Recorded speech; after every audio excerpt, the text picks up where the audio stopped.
दूरदर्शन खबरां 'ਚ ਆਪ ਸਭ ਦਾ ਸਵਾਗਤ। ਮੈਂ ਜਤਿੰਦਰ ਸਿੰਘ। ਪਹਿਲਾਂ ਪੇਸ਼ ਨੇ ਚੋਣਵੀਆਂ ਖਬਰਾਂ। ਪ੍ਰਧਾਨ ਮੰਤਰੀ ਨਰਿੰਦਰ ਮੋਦੀ ਨੇ ਲਦਾਖ ਦੇ ਅਚਨਚੇਤੀ ਦੌਰੇ ਦੌਰਾਨ ਅੱਜ ਲੇਹ ਵਿੱਚ ਭਾਰਤੀ ਫੌਜ ਦੇ ਜਵਾਨਾਂ ਨੂੰ ਸੰਬੋਧਨ ਦੌਰਾਨ ਫੌਜ ਦੇ ਸਮਰਪਣ ਨੂੰ ਬੇਜੋੜ ਦੱਸਿਆ। ਪ੍ਰਧਾਨ ਮੰਤਰੀ ਨੇ ਕਿਹਾ ਕਿ ਦੁਨੀਆ ਨੇ ਭਾਰਤੀ ਫੌਜ ਦੀ ਫਾਇਰ ਤੇ ਫਿਊਰੀ ਦੋਵੇਂ ਦੇਖੇ ਨੇ। ਨਰਿੰਦਰ ਮੋਦੀ ਨੇ ਕਿਹਾ ਕਿ ਵਿਸਥਾਰਵਾਦ ਦਾ ਯੁੱਗ ਖਤਮ ਅਤੇ ਵਿਕਾਸਵਾਦ ਦਾ ਯੁੱਗ ਸ਼ੁਰੂ ਹੋਇਆ ਏ। ਵਿਸਥਾਰਵਾਦੀ ਖਤਮ ਹੋਏ ਜਾਂ ਉਹਨਾਂ ਨੂੰ ਮੁੜਨਾ ਪਿਆ। ਸਾਡਾ ਸੰਕਲਪ ਹਿਮਾਲय ਜਿੰਨਾ ਉੱਚਾ ਹੈ। ਪ੍ਰਧਾਨ ਮੰਤਰੀ ਨਰਿੰਦਰ ਮੋਦੀ ਨੇ ਭਾਰਤ ਦੀਆਂ ਸੈਨਾਵਾਂ ਦੀ ਸਮਰੱਥਾ ਨੂੰ ਬਿਆਨ ਕਰਦਿਆਂ ਕਿਹਾ, ਜਲ, ਆਕਾਸ਼ ਅਤੇ ਥਲ ਹਰ ਥਾਈਂ ਭਾਰਤ ਨੇ ਆਪਣੀ ਸ਼ਕਤੀ ਨੂੰ ਵਧਾਇਆ ਏ। ਆਪਣੇ ਸੰਬੋਧਨ ਵਿੱਚ ਪ੍ਰਧਾਨ ਮੰਤਰੀ ਨੇ ਕਿਹਾ ਕਿ ਆਤਮ ਨਿਰਭਰ ਭਾਰਤ ਦਾ ਸੰਕਲਪ ਸੈਨਾ ਦੇ ਤਿਆਗ ਨਾਲ ਮਜ਼ਬੂਤ ਹੁੰਦਾ ਏ। ਪ੍ਰਧਾਨ ਮੰਤਰੀ ਨਰਿੰਦਰ ਮੋਦੀ ਨੇ ਗਲਵਾਨ ਘਾਟੀ ਵਿੱਚ ਸ਼ਹੀਦ ਹੋਏ 20 ਭਾਰਤੀ ਸੈਨਿਕਾਂ ਨੂੰ ਸ਼ਰਧਾਂਜਲੀਆਂ ਦਿੱਤੀਆਂ। ਆਪਣੀ ਸਰਕਾਰ ਵੱਲੋਂ ਸੈਨਾ ਦੀ ਮਜ਼ਬੂਤੀ ਲਈ ਚੁੱਕੇ ਜਾ ਰਹੇ ਕਦਮਾਂ ਦਾ ਜ਼ਿਕਰ ਕਰਦਿਆਂ ਪ੍ਰਧਾਨ ਮੰਤਰੀ ਨੇ ਕਿਹਾ ਕਿ ਸਰਹੱਦੀ ਮੂਲ ਢਾਂਚਾ ਖੜਾ ਕਰਨ ਲਈ ਖਰਚ 3 ਗੁਣਾ ਵਧਾਇਆ ਗਿਆ ਏ।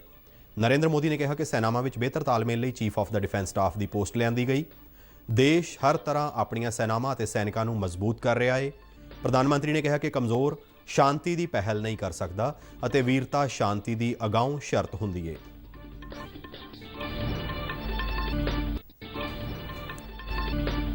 ਭਾਰਤ ਅਤੇ ਚੀਨ ਵਿਚਾਲੇ ਅਸਲ ਕੰਟਰੋਲ ਰੇਖਾ ਤੇ ਚੱਲ ਰਹੇ ਟਕਰਾਅ ਅਤੇ ਤਣਾਅ ਦਰਮਿਆਨ ਪ੍ਰਧਾਨ ਮੰਤਰੀ ਨਰਿੰਦਰ ਮੋਦੀ ਨੇ chief of the defence staff ਅਤੇ ਭਾਰਤੀ ਫੌਜ ਦੇ ਮੁਖੀ ਜਨਰਲ ਮਨੋਜ ਮੁਕੁੰਦ ਨਰਵਣੇ ਦੇ ਨਾਲ ਲਦਾਖ ਦੇ ਦੌਰੇ ਦੌਰਾਨ ਸਰਹੱਦ ਦੀ ਅਗਲੇਰੀ ਚੌਂਕੀ ਨੀਮੂ ਦਾ ਜਾਇਜ਼ਾ ਲਿਆ। ਪ੍ਰਧਾਨ ਮੰਤਰੀ ਨੇ ਫੌਜ ਦੀ ਤਿਆਰੀ ਦੀ ਸਮੀਖਿਆ ਕੀਤੀ। ਪ੍ਰਧਾਨ ਮੰਤਰੀ ਨੇ ਲੇਹ ਦੇ ਆਰਮੀ ਹਸਪਤਾਲ ਵਿੱਚ ਗਲਵਾਨ ਘਾਟੀ ਵਿੱਚ ਚੀਨੀ ਸੈਨਿਕਾਂ ਨਾਲ ਸੰਘਰਸ਼ ਦੌਰਾਨ ਜ਼ਖਮੀ ਹੋਏ ਫੌਜੀਆਂ ਦਾ ਹਾਲਚਾਲ ਪੁੱਛਿਆ। ਵੰਦੇ ਭਾਰਤ ਮਿਸ਼ਨ ਦੇ ਚੌਥੇ ਗੇੜ ਤਹਿਤ 5,83,109 ਵਿਅਕਤੀਆਂ ਨੇ ਵੱਖੋ ਵੱਖਰੇ ਮੁਲਕਾਂ ਤੋਂ ਵਤਨ ਵਾਪਸੀ ਲਈ ਰਜਿਸਟ੍ਰੇਸ਼ਨ ਕਰਵਾਈ। ਇਸ ਗੇੜ ਤਹਿਤ 500 ਤੋਂ ਵੱਧ ਹਵਾਈ ਉਡਾਣਾਂ ਸੰਚਾਲਿਤ ਕੀਤੀਆਂ ਜਾਣਗੀਆਂ। ਦੇਸ਼ ਵਿੱਚ ਕੋਵਿਡ-19 ਮਰੀਜ਼ਾਂ ਦੇ ਸਿਹਤਯਾਬ ਹੋਣ ਦੀ ਦਰ 60.73% ਹੋਈ। ਦੇਸ਼ ਦੀ ਉੱਘੀ ਕੋਰੀਓਗ੍ਰਾਫਰ ਸਰੋਜ ਖਾਨ ਦਾ ਮੁੰਬਈ 'ਚ ਦਿਲ ਦਾ ਦੌਰਾ ਪੈਣ ਕਾਰਨ ਦੇਹਾਂਤ। ਤੇ ਹੁਣ ਖਬਰਾਂ ਵਿਸਥਾਰ ਨਾਲ। ਪ੍ਰਧਾਨ ਮੰਤਰੀ ਨਰਿੰਦਰ ਮੋਦੀ ਨੇ ਕਿਹਾ ਹੈ ਕਿ ਅੱਜ ਦੇਸ਼ ਦੀ ਫੌਜ ਦੀ ਬਹਾਦਰੀ ਦੀ ਗਾਥਾ ਘਰ ਘਰ ਵਿੱਚ ਗੂੰਜ ਰਹੀ ਹੈ ਅਤੇ ਭਾਰਤ ਆਪਣੇ ਵੀਰ ਸੈਨਿਕਾਂ ਦੇ ਸਾਹਸ ਨੂੰ ਸਲਾਮ ਕਰਦਾ ਹੈ। ਉਹਨਾਂ ਕਿਹਾ ਕਿ ਦੁਨੀਆ ਨੇ ਵੀ ਸਾਡੀਆਂ ਸੈਨਾਵਾਂ ਦੀ ਬਹਾਦਰੀ ਨੂੰ ਦੇਖਿਆ ਹੈ। ਲਦਾਖ ਦੇ ਆਪਣੇ ਅਚਨਚੇਤੀ ਦੌਰੇ ਦੌਰਾਨ ਪ੍ਰਧਾਨ ਮੰਤਰੀ ਨਰਿੰਦਰ ਮੋਦੀ ਨੇ ਭਾਰਤੀ ਸੈਨਿਕਾਂ ਨੂੰ ਊਰਜਾ ਭਰਪੂਰ ਸੰਬੋਧਨ ਕੀਤਾ। ਪ੍ਰਧਾਨ ਮੰਤਰੀ ਨੇ ਕਿਹਾ ਕਿ ਭਾਰਤ ਦੀ ਰੱਖਿਆ ਲਈ ਸਾਡੀਆਂ ਸੈਨਾਵਾਂ ਦਾ ਸਮਰਪਣ ਬੇਜੋੜ ਏ ਅਤੇ ਪੂਰੇ ਦੇਸ਼ ਨੂੰ ਸੈਨਾ ਤੇ ਅਟੁੱਟ ਵਿਸ਼ਵਾਸ ਏ। ਪ੍ਰਧਾਨ ਮੰਤਰੀ ਨੇ ਗਲਵਾਨ ਘਾਟੀ ਵਿੱਚ ਸ਼ਹੀਦ ਹੋਏ ਸੈਨਿਕਾਂ ਨੂੰ ਇੱਕ ਵਾਰ ਫਿਰ ਸ਼ਰਧਾਂਜਲੀ ਭੇਂਟ ਕੀਤੀ। मैं गलवान घाटी में शहीद हुए अपने वीर जवानों को भी पुनः श्रद्धांजलि अर्पित करता हूं। इनमें पूरब से, पश्चिम से, उत्तर से, दक्षिण से देश के हर कोने के वीर अपना शौर्य दिखाते थे। उनके पराक्रम, उनके सिंहनाद से धरती अब भी उनका जयकारा कर रही है। आज हर देशवासी का सिर आपके सामने, अपने देश के वीर सैनिकों के सामने आदरपूर्वक नतमस्तक होकर के नमन करता है। आज ਪ੍ਰਧਾਨ ਮੰਤਰੀ ਨੇ ਕਿਹਾ ਕਿ ਵਿਸ਼ਵ ਨੇ ਅੱਜ ਵਿਸਥਾਰਵਾਦ ਦੇ ਵਿਰੁੱਧ ਮਨ ਬਣਾ ਲਿਆ ਹੈ। ਉਹਨਾਂ ਕਿਹਾ ਕਿ ਵਿਸਥਾਰਵਾਦੀ ਜਾਂ ਖਤਮ ਹੋਏ ਨੇ ਜਾਂ ਉਹਨਾਂ ਮੋੜਾ ਪਾਇਆ ਹੈ। ਨਰਿੰਦਰ ਮੋਦੀ ਨੇ ਕਿਹਾ ਕਿ ਅੱਜ ਵਿਸਥਾਰਵਾਦ ਦਾ ਨਹੀਂ ਵਿਕਾਸਵਾਦ ਦਾ ਯੁੱਗ ਹੈ। विस्तारवाद का युग समाप्त हो चुका है। ये युग विकासवाद का है। तेजी से बदलते हुए समय में विकासवाद ही प्रासंगिक है। विकासवाद के लिए ਪ੍ਰਧਾਨ ਮੰਤਰੀ ਨੇ ਕਿਹਾ ਕਿ ਕਮਜ਼ੋਰ ਸ਼ਾਂਤੀ ਦੀ ਪਹਿਲ ਨਹੀਂ ਕਰ ਸਕਦਾ ਅਤੇ ਵੀਰਤਾ ਹੀ ਸ਼ਾਂਤੀ ਦੀ ਪੂਰਵ ਸ਼ਰਤ ਹੁੰਦੀ ਹੈ। साथियों, राष्ट्र की दुनिया की मानवता की प्रगति के लिए शांति और मित्रता हर कोई स्वीकार करता है, हर कोई मानता है बहुत जरूरी है। लेकिन हम ये भी जानते हैं कि शांति निर्बल कभी नहीं ला सकता। कमजोर ਆਪਣੀ ਸਰਕਾਰ ਵੱਲੋਂ ਸੈਨਾ ਦੀ ਮਜ਼ਬੂਤੀ ਲਈ ਚੁੱਕੇ ਗਏ ਕਦਮਾਂ ਦਾ ਜ਼ਿਕਰ ਕਰਦਿਆਂ ਪ੍ਰਧਾਨ ਮੰਤਰੀ ਨੇ ਕਿਹਾ ਕਿ ਤਿੰਨੋਂ ਸੈਨਾਵਾਂ ਵਿੱਚ ਬਿਹਤਰ ਤਾਲਮੇਲ ਲਈ ਅਸੀਂ chief of the defence staff ਲਗਾਇਆ, ਨੈਸ਼ਨਲ ਵਾਰ ਮੈਮੋਰੀਅਲ ਦੀ ਉਸਾਰੀ ਕੀਤੀ ਅਤੇ ਸੈਨਿਕਾਂ ਨੂੰ ਇੱਕ ਰੈਂਕ ਇੱਕ ਪੈਨਸ਼ਨ ਦੀ ਸਹੂਲਤ ਦਿੱਤੀ। ਉਨ੍ਹਾਂ ਭਾਰਤ ਵੱਲੋਂ ਸਰਹੱਦੀ ਮੂਲ ਢਾਂਚੇ ਦੇ ਵਿਕਾਸ ਦਾ ਜ਼ਿਕਰ ਕਰਦਿਆਂ ਕਿਹਾ ਕਿ ਇਸ ਖੇਤਰ ਵਿੱਚ ਸੜਕਾਂ ਅਤੇ ਪੁਲਾਂ ਦਾ ਤੇਜ਼ੀ ਨਾਲ ਕੰਮ ਹੋਇਆ ਹੈ, ਜਿਸ ਨਾਲ ਫੌਜ ਲਈ ਸਮਾਨ ਘੱਟ ਸਮੇਂ ਵਿੱਚ ਪਹੁੰਚਾਇਆ ਜਾਂਦਾ ਹੈ। ਪ੍ਰਧਾਨ ਮੰਤਰੀ ਨੇ ਕਿਹਾ ਕਿ ਦੇਸ਼ ਹਰ ਤਰ੍ਹਾਂ ਆਪਣੀਆਂ ਸੈਨਾਵਾਂ ਨੂੰ ਮਜ਼ਬੂਤ ਕਰ ਰਿਹਾ ਹੈ। ਉਨ੍ਹਾਂ ਕਿਹਾ ਕਿ ਭਾਰਤ ਨੇ ਜਲ, ਆਕਾਸ਼ ਅਤੇ ਥਲ ਤਿੰਨੋਂ ਥਾਈਂ ਆਪਣੀ ਸ਼ਕਤੀ ਨੂੰ ਵਧਾਇਆ ਹੈ। ਉਨ੍ਹਾਂ ਕਿਹਾ ਕਿ ਆਤਮ ਨਿਰਭਰ ਭਾਰਤ ਦਾ ਸੰਕਲਪ ਸੈਨਾ ਦੇ ਤਿਆਗ ਨਾਲ ਮਜ਼ਬੂਤ ਹੁੰਦਾ ਹੈ। ਇਸ ਤੋਂ ਪਹਿਲਾਂ ਪ੍ਰਧਾਨ ਮੰਤਰੀ ਨਰਿੰਦਰ ਮੋਦੀ ਨੇ ਅੱਜ ਸਵੇਰੇ chief of the defence staff general Bipin Rawat ਅਤੇ ਭਾਰਤੀ ਫੌਜ ਦੇ ਮੁਖੀ ਜਨਰਲ ਮਨੋਜ ਮੁਕੁੰਦ ਨਰਵਣੇ ਦੇ ਨਾਲ ਲੱਦਾਖ ਦੇ ਦੌਰੇ ਦੌਰਾਨ ਸਰਹੱਦ ਦੀ ਅਗਲੇਰੀ ਚੌਂਕੀ ਨੀਮੂ ਦਾ ਜਾਇਜ਼ਾ ਲਿਆ। ਇਹ ਚੌਂਕੀ ਸਮੁੰਦਰ ਤਲ ਤੋਂ ਕੋਈ 11,000 ਫੁੱਟ ਦੀ ਉਚਾਈ ਤੇ ਹੈ ਅਤੇ ਭਾਰਤੀ ਫੌਜ ਮੁਸ਼ਕਲ ਹਾਲਾਤ ਵਿੱਚ ਸਥਾਈ ਦੇਸ਼ ਦੀ ਰੱਖਿਆ ਲਈ ਆਪਣੀ ਡਿਊਟੀ ਤੇ ਡਟੀ ਹੋਈ ਹੈ। ਪ੍ਰਧਾਨ ਮੰਤਰੀ ਨੇ ਆਪਣੇ ਇਸ ਦੌਰੇ ਦੌਰਾਨ ਫੌਜ ਦੀ ਤਿਆਰੀ ਦੀ ਸਮੀਖਿਆ ਕੀਤੀ। ਉਹਨਾਂ ਜ਼ਮੀਨੀ ਹਕੀਕਤ ਦਾ ਜਾਇਜ਼ਾ ਲੈਣ ਦੇ ਨਾਲ ਭਾਰਤੀ ਫੌਜ ਅਤੇ ITBP ਦੇ ਜਵਾਨਾਂ ਨਾਲ ਗੱਲਬਾਤ ਵੀ ਕੀਤੀ। ਪ੍ਰਧਾਨ ਮੰਤਰੀ ਨਰਿੰਦਰ ਮੋਦੀ ਨੂੰ ਉੱਤਰੀ ਫੌਜ ਦੇ commander lieutenant general YK Joshi ਅਤੇ 14ਵੀਂ ਕੋਰ ਦੇ commander lieutenant general Harinder Singh ਨੇ ਮੌਜੂਦਾ ਹਾਲਾਤ, ਜਵਾਨਾਂ ਦੀ ਤਾਇਨਾਤੀ, ਸੰਚਾਲਨ ਦੇ ਪ੍ਰਬੰਧ ਅਤੇ ਫੌਜੀ ਤਿਆਰੀਆਂ ਬਾਰੇ ਵਿਸਥਾਰ ਵਿੱਚ ਜਾਣਕਾਰੀ ਦਿੱਤੀ। ਇਸ ਦੌਰਾਨ ਉਹਨਾਂ ਲੇਹ ਦੇ ਫੌਜੀ ਏਅਰਬੇਸ ਤੇ ਹਵਾਈ ਸੈਨਾ ਦੇ ਅਧਿਕਾਰੀਆਂ ਨਾਲ ਵੀ ਗੱਲਬਾਤ ਕੀਤੀ।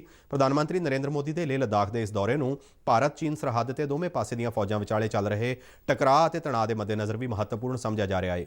ਪ੍ਰਧਾਨ ਮੰਤਰੀ ਦੇ ਇਸ ਦੌਰੇ ਨਾਲ ਭਾਰਤੀ ਫੌਜ ਦੀ ਹੌਸਲਾ ਅਫਜ਼ਾਈ ਹੋਈ ਹੈ ਅਤੇ ਸਾਡੀਆਂ ਤਿੰਨੋਂ ਹੀ ਸੈਨਾਵਾਂ ਦੇ ਸੈਨਿਕਾਂ ਵਿੱਚ ਊਰਜਾ ਦਾ ਸੰਚਾਰ ਹੋਇਆ। ਪ੍ਰਧਾਨ ਮੰਤਰੀ ਦੇ ਦੌਰੇ ਨਾਲ ਚੀਨ ਅਤੇ ਪਾਕਿਸਤਾਨ ਦੋਹਾਂ ਨੂੰ ਇੱਕ ਸਖਤ ਸੁਨੇਹਾ ਗਿਆ ਹੈ ਕਿ ਭਾਰਤ ਕਿਸੇ ਵੀ ਚੁਣੌਤੀ ਦਾ ਟਾਕਰਾ ਕਰਨ ਲਈ ਤਿਆਰ ਹੈ।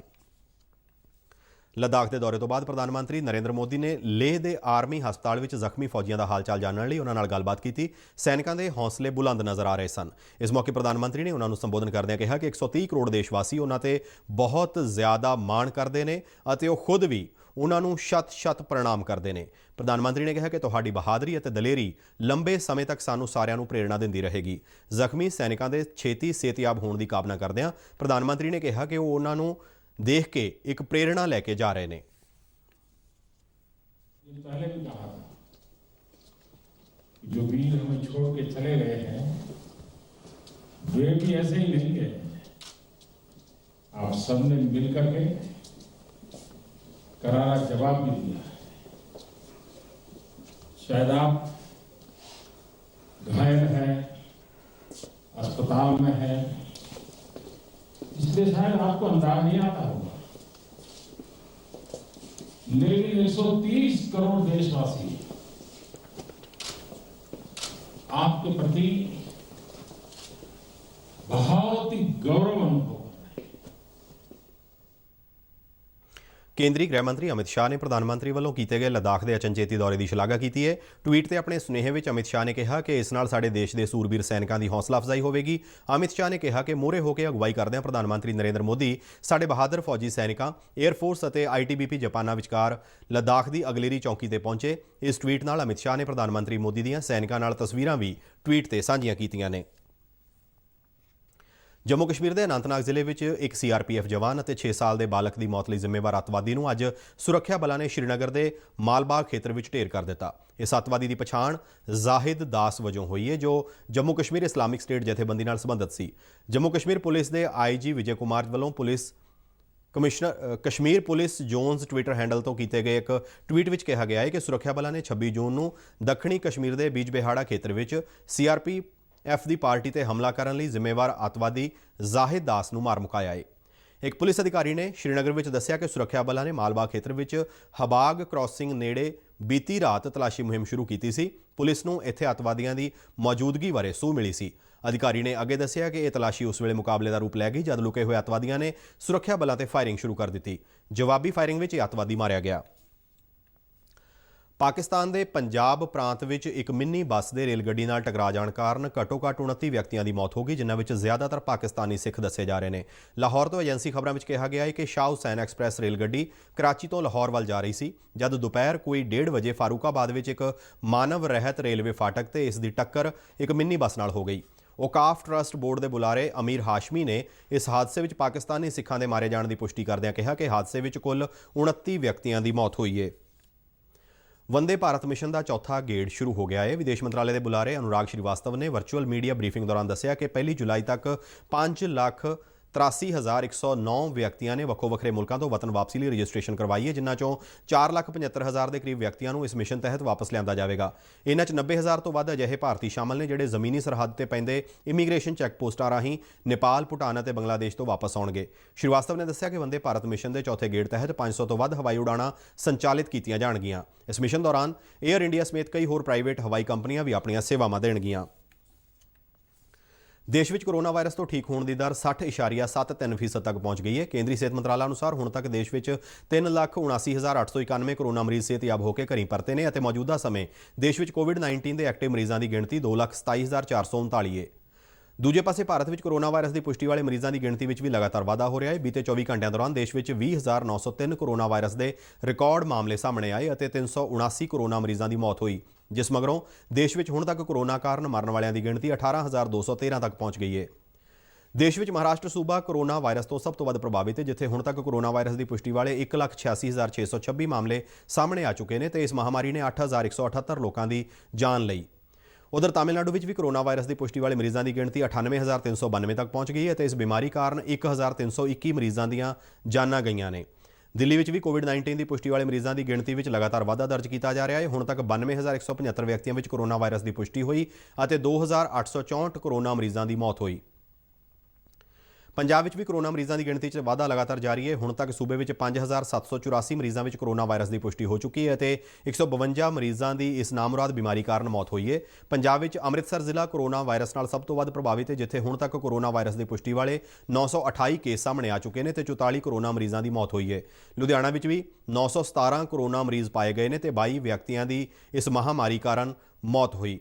ਇਧਰ ਜਲੰਧਰ ਵਿੱਚ ਵੀ ਕੋਰੋਨਾ ਨਾਲ ਗ੍ਰਸਤ ਮਰੀਜ਼ਾਂ ਦੀ ਗਿਣਤੀ ਵਿੱਚ ਲਗਾਤਾਰ ਵਾਧਾ ਹੋ ਰਿਹਾ ਹੈ, ਪਰ ਜਲੰਧਰ ਤੋਂ ਅੱਜ ਚੰਗੀ ਖਬਰ ਇਹ ਆਈ ਕਿ ਇੱਥੇ ਮੈਰੀਟੋਰੀਅਸ ਸਕੂਲ ਦੇ ਕੋਵਿਡ ਕੇਅਰ ਸੈਂਟਰ 'ਚੋਂ 21 ਕੋਰੋਨਾ ਮਰੀਜ਼ਾਂ ਨੂੰ ਸਿਹਤਯਾਬ ਹੋਣ ਮਗਰੋਂ ਛੁੱਟੀ ਦਿੱਤੀ ਗਈ। ਇਸ ਤੋਂ ਪਹਿਲਾਂ ਕੱਲ੍ਹ ਵੀ ਜਲੰਧਰ ਦੇ ਮੈਰੀਟੋਰੀਅਸ ਸਕੂਲ ਤੋਂ 27 ਕੋਰੋਨਾ ਮਰੀਜ਼ਾਂ ਨੂੰ ਸਿਹਤਯਾਬ ਹੋਣ ਮਗਰੋਂ ਛੁੱਟੀ ਦਿੱਤੀ ਗਈ ਸੀ। ਜਲੰਧਰ ਵਿੱਚ ਹੁਣ ਤੱਕ 521 ਮਰੀਜ਼ ਸਿਹਤਯਾਬ ਹੋ ਕੇ ਆਪਣੇ ਘਰੀਂ ਪਰਤੇ ਨੇ।